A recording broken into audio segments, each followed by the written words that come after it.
twagomba tugire ko tunababwira yuko irangira ry'intwaro za demokarasi n'iz'imigambwe ryarangiye ejo haheze kwigenekezo rya 20 kwezi kwa 8 mwaka 2020 ku kirangamisi ca Roma niho intwaro za demokarasi zarangira.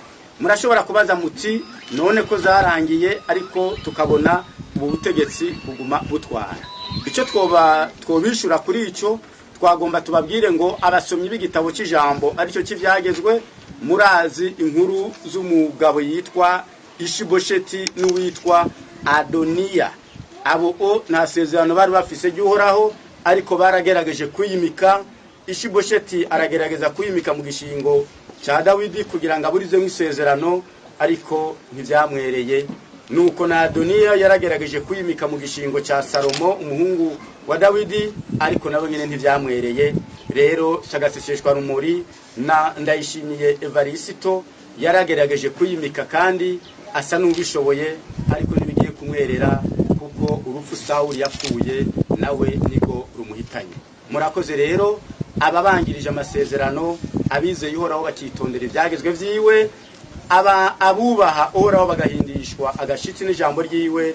Nimwakira indemeshanyo abari mu makambi y'impunzi mwese turabaremesha tubahumuriza ngo nimurushirizo kuba uhoraho Imana n'abaraje kubagirira neza kandi muzotaha mwihumure no mu cubahiro canyu.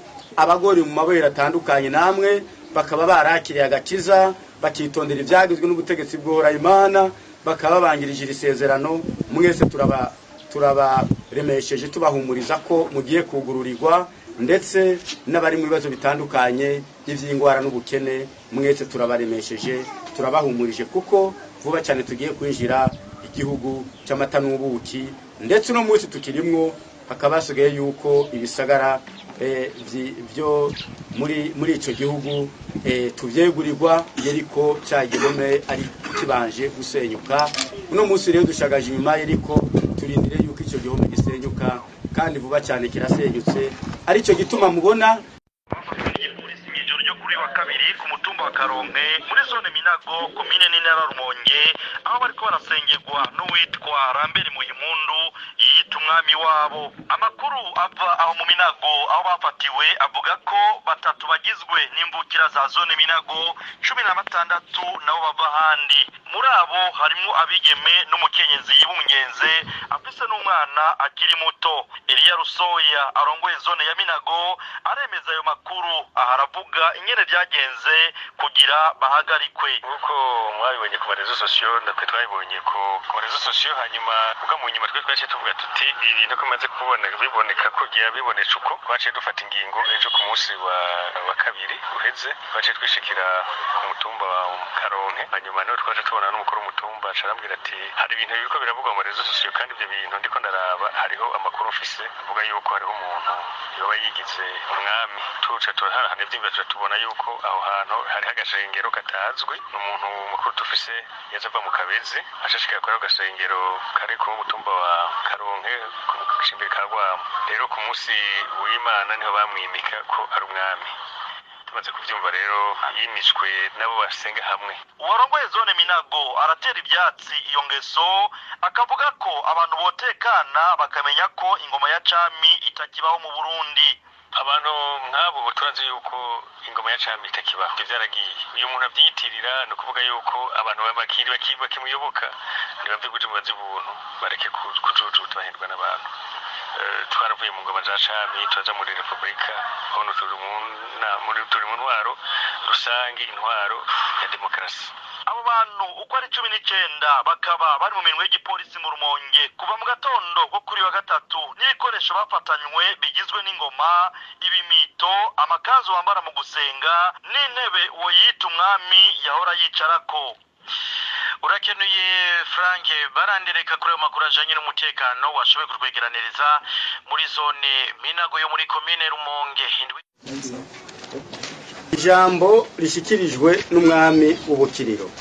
Rimwe bakiriro b'Abisirayeli bukuri aho muri hose abari mu gihugu no hanze yaco namwe banyamahanga muri kino gihugu cyacu na cyane cyane abitondera ibyagezwe by'uhoraho Imana.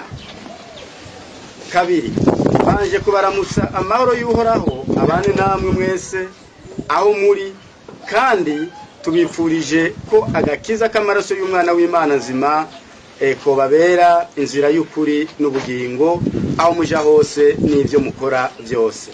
Gatatu, uno munsi uri hejuru nagomba kubashikiriza ijambo ry'ihumure, kuko ndazi ko abakiriro n'abarundi mwubaha uhoraho Imana muri mu gatengo no mu mwiheburo udasanzwe bivuye ku kutabona kazoza ka kino gihugu cacu, kiretse bake boba bahagaze neza mu byo kwizera bakaba bitondera ivyagezwe by'uhoraho Imana, kandi baritandukanije n'ibizira vyahumanije kino gihugu.